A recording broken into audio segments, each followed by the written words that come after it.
कोल्हापूर जिल्ह्यातील काही महत्त्वाच्या बातम्या आता आपण थोडक्यात पाहणार आहोत। त्यासाठी आता पाहूया संक्षिप्त बातम्या अर्थात फास्ट न्यूज। हातकणंगले तालुका विधी सेवा समिती उपप्रादेशिक परिवहन कार्यालय इचलकरंजी बार असोसिएशन आणि शरद महाविद्यालयाच्या वतीनं रस्ता सुरक्षा अभियानाअंतर्गत कायदेविषयक मार्गदर्शन शिबिर घेण्यात आलं। जिल्हा न्यायाधीश जयल गांधी यांच्या मार्गदर्शनाखाली झालेल्या या शिबिरात उपप्रादेशिक परिवहन अधिकारी विजय इंगवले यांनी वाहन चालवताना घेण्याची खबरदारी, वाहतूक चिन्ह याबाबत मार्गदर्शन केलं।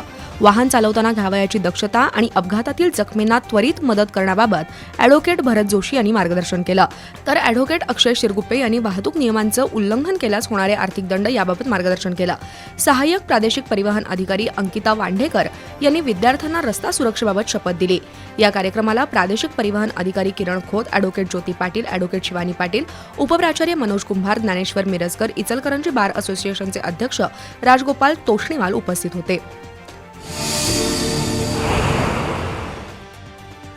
इचलकरंजीतील लिगाडे मळ्यात मनोज कुंभार यांचं रेशन धान्य दुकान आहे। गेल्या महिन्यात या दुकानातून नियमानुसार धान्य न देता कमी धान्य दिलं होतं। त्यानंतर 13 जानेवारीपासून बंद असलेलं हे दुकान आज सुरू झालं। आजही प्रत्येक रेशन कार्ड धारकाला कमी धान्य दिलं जात होतं। त्यामुळे संतप्त नागरिकांनी नगरसेवक राजू बोंद्रे यांच्याकडे तक्रार केली। बोंद्रे यांनी पुरवठा अधिकाऱ्याशी संपर्क साधून कमी धान्य देणाऱ्या दुकानदारावर कारवाई करण्याची मागणी केली। त्यानंतर पुरवठा अधिकाऱ्यांनी रेशन दुकानात येऊन सर्वांना नियमानुसार धान्य दिलं जाईल असं स्पष्ट केलं। तसंच त्या दुकानदारावर योग्य ती कारवाई करण्याचं आश्वासन दिलं। इचलकरंजीतील सूर्योदय नगरमध्ये दत्तात्रय कनोजे आणि महेश कनोजे यांची इमारत आहे। या इमारतीवर मोबाईल टॉवर उभारण्यासाठी अनधिकृत बांधकाम सुरू होतं। त्याला स्थानिक नागरिकांनी विरोध दर्शवला होता। तसंच महापालिकेत जाऊन कारवाईची मागणी केली होती। त्यावेळी महापालिकेनं बांधकामाची कागदपत्र सादर करण्याचे आदेश दिले होते। 2 महिन्यानंतर पुन्हा ते बेकायदेशीर बांधकाम सुरू झालं। अशावेळी नगरसेवक मनोज हिंगमिरे यांच्यासह अन्य नागरिकांनी पुन्हा महापालिकेत धाव घेतली। अखेर सहाय्यक नगर रचनाकार OS घोलकर यांनी प्रत्यक्ष पाहणी करून ते बांधकाम थांबवलं।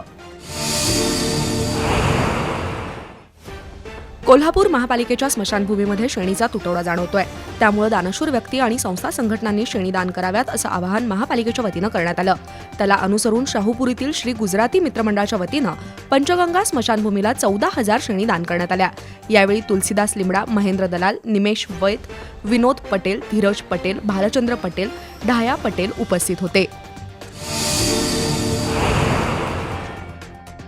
हातकणंगले तालुक्यातील तिळवणी इथला सुनील भीमराव गायकवाड यांनी चक्क भीक मागो आंदोलन केलं।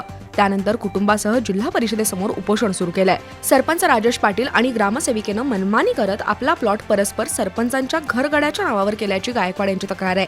या प्रकरणी मुख्य कार्यकारी अधिकाऱ्याकडे तक्रार केली, पण त्यांनी दखल घेतली नाही। शासकीय अधिकारी आणि तिळवणीच्या सरपंचांच्या संगनमतामुळे आपल्यावर अन्याय झाल्याचं गायकवाड यांचं म्हणणं आहे। जिल्हा परिषदेनं तातडीनं चौकशी करून ग्रामसेवक आणि सरपंचांवर कारवाई करावी अशी मागणी गायकवाड यांनी केली आहे।